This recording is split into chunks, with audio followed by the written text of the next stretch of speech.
Any chess enthusiast knows the value of the chess pieces. Pawns are worth 1, knights are worth 3, bishops are worth 3, rooks are worth 5, and the queen is worth 9. Initially, like everyone, I believe, I learned the value of these pieces by heart. However, having always had memory problems, I immediately looked for a method to remember these values. The method is simple.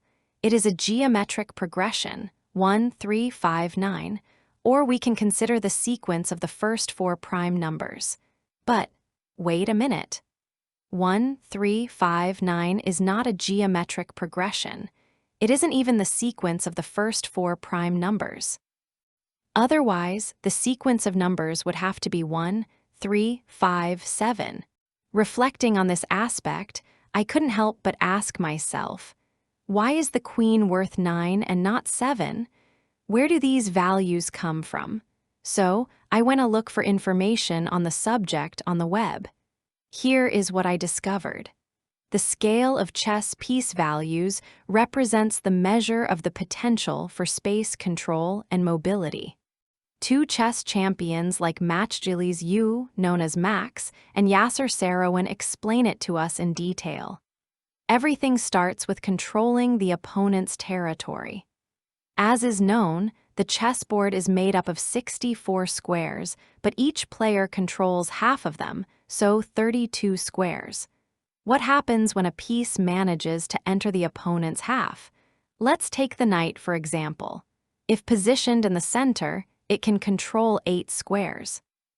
However, if we position it beyond the 4th rank, it can only threaten 6 opposing squares. A similar argument can be made for any other piece.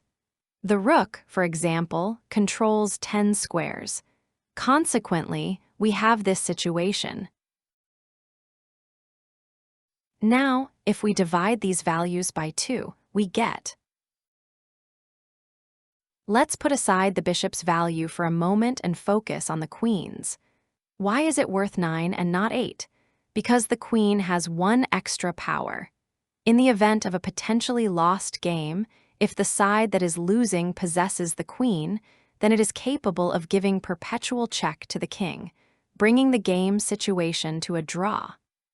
This additional power is that extra point that explains the queen's value of 9 and not 8 as we might assume.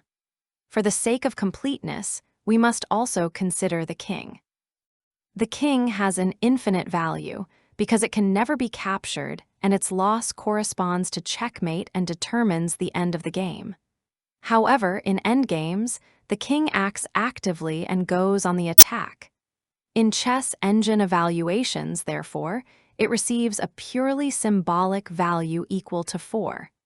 In fact, when the king becomes an active piece, it manages to control 8 squares. Dividing 8 by 2 gives us the king's value, 4 precisely.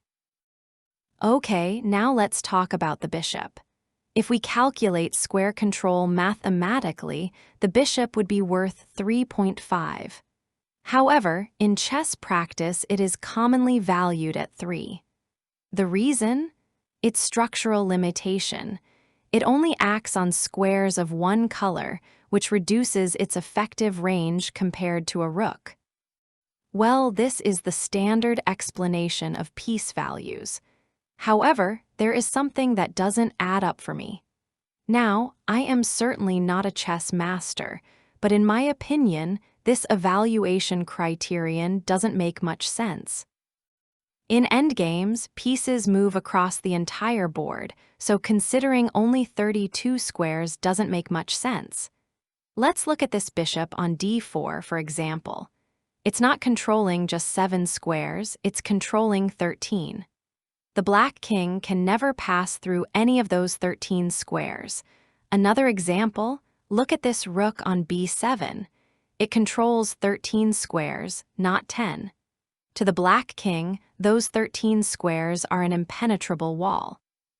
Consequently, it makes no sense to limit the range of action, and therefore the absolute numerical value, by considering only the enemy space where such a piece is able to project its force.